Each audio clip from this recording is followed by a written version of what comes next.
ஆண்டவர் இயேசு கிறிஸ்துவில் பிரியமான சகோதர சகோதரிகளே, கிறிஸ்துவின் சமாதானம் உங்களோடு இருப்பதாக. ஆண்டவருடைய இன்றைய இறைவாக்கு 3 அழகான மைய கருத்துக்களை உள்ளடக்கியதாக இருக்கிறது. ஒன்று, துர்மாதிரிகையாக இருப்பது. இரண்டாவது, மன்னிப்பளிப்பது.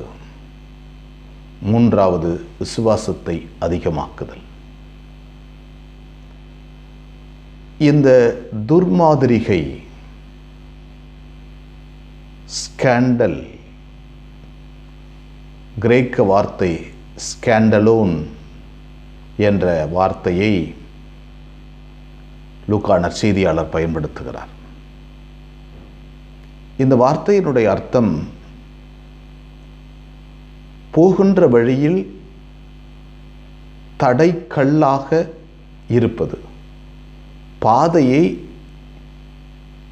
தடுப்பது, தடுக்கின்ற ஒரு கல்லாக பாதையில் நிற்பது. இதுதான் இந்த துர்மாதிரிகை என்பதனுடைய அர்த்தம்.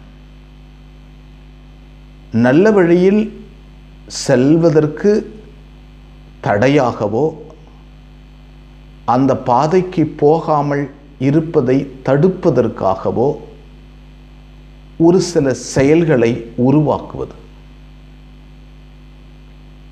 ஆண்டவர் சொல்கிறார், குறிப்பாக சின்னம் சிறிய சகோதர சகோதரிகளுக்கு, இவற்றை செய்கின்ற மனிதனை கடுமையான தண்டனையை கொடுக்கிறார் ஆண்டவர். கழுத்தில் எந்திரக்கல்லை கட்டி கடலில் தள்ளுவது அவனுக்கு நலம். இப்பேற்பட்ட சின்னம் சிறிய சகோதர சகோதரிகளுடைய மனதையும் ஆன்மாவையும் கெடுக்கின்ற ஒரு மனிதன் இந்த உலகத்தில் வாழ தகுதியற்றவன் என்பதுதான் இதனுடைய அர்த்தம். எனவே நம்மை சுற்றியிருக்கின்ற சின்னம் சிறிய சகோதரர்களுக்கு எந்த விதத்திலும் நம்முடைய சொல்லாலும் செயலாலும் வாழ்வாலும் துர்மாதிரிகையாய் இருந்து விடாமல் நாம் பார்த்து கொள்ள வேண்டும். அவர்களுடைய வளர்ச்சிக்கும் அவர்களுடைய விசுவாசத்திற்கும் வாழ்வு முறைக்கும் காவலாகவும் வழிகாட்டியாகவும் பெரும் துணையாகவும் இருப்பதுதான் நம்முடைய அழைப்பு. அந்த அழைப்பை தாண்டி துர்மாதிரிகையாய் இருப்பது என்பது ஆண்டவருடைய பாதைக்கு எதிராக இருப்பது. அப்படி இருப்பவர் சாத்தான் மட்டும்தான் இருக்க முடியும். எனவேதான் ஆண்டவர் எந்திரக்கல்லை கட்டி கடலில் தள்ள சொல்லுகிறார். ஏனென்றால் யூதர்களுடைய ஐதீகம் கடலில் பேய்கள் வாழ்வதாக சொல்லுவார்கள். எனவே பேய்க்குரிய குணாதிசத்தை கொண்ட மனிதன் கடலில் தான் இருக்க வேண்டும் என்பது ஆண்டவரின் வாக்கு. இரண்டாவதாக, தன் சகோதரன் ஒரே நாளில் 7 முறை தவறு செய்துவிட்டு வருந்துகிறேன் என்று வந்தால் மன்னிக்க வேண்டும் என்று சொல்கிறார் ஆண்டவர்.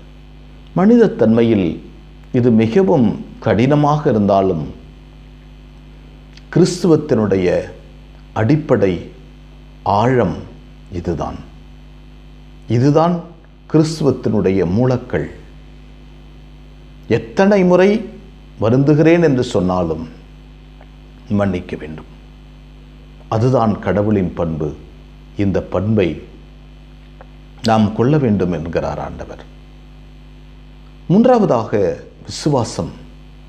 ஆண்டவரே, எங்கள் விசுவாசத்தை அதிகமாக்கும். ஆண்டவர் சொல்லுகிறார், இங்கே இருக்கின்ற மரத்தை பெயர்ந்து செல், கடலில் ஊன்றிக்கொள் என்றால் அது செய்யும். அப்படி என்றால் கடவுள் வெளிப்படுத்தியது அனைத்தும் உண்மை என்று நம்புவது. புனித அகஸ்தினார் சொல்லுகின்ற போது, விசுவாசம்தான் மனித வாழ்வின் உண்மையான தொடக்கம் என்கிறார். கடவுள் மீது கொண்ட விசுவாசம்தான் மனித வாழ்வின் தொடக்கம் என்கிறார்.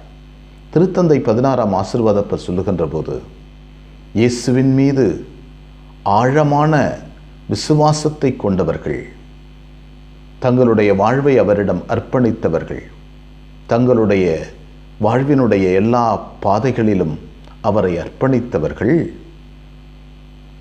கடவுள் எப்படி செய்வார் என்று சொல்கிறார் என்றால், மனிதனால் ஆகாது என்று நினைத்த காரியங்கள் கூட அற்புதமாய் வித்தியாசமாய் நடத்தி காட்டுவார் ஆண்டவர் என்று சொல்லுகிறார். அதுதான் விசுவாசம். அப்படிப்பட்ட விசுவாசத்தை நம்முடைய வாழ்க்கையில் நாம் கொண்டு எப்பொழுதும் இயேசுவுக்கு உண்மை உள்ளவர்களாய் வாழ கற்றுக்கொள்வோம்.